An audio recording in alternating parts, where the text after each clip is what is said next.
Ang hirap pala talagang magsimula.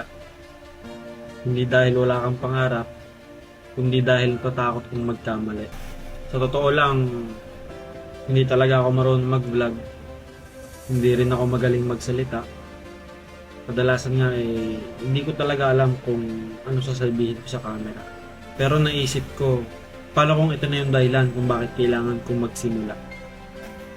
Marami sa atin may gustong magnegosyo, gusto magbagong buhay, may gustong matutunan, pero lagi nating inaantay na maging handa muna tayo bago tayo magsimula. Paano kung hindi naman talaga darating yung araw na 100% kang handa? Kaya ito na, walang malaking production, walang script, walang experience, ako lang at ang desisyon kong magsimula. Hindi ko alam kung saan naabot tong channel na to, or kung may manonood ba. Hindi ko rin alam kung magiging successful ba ako. Pero isang bagay ang sigurado ako.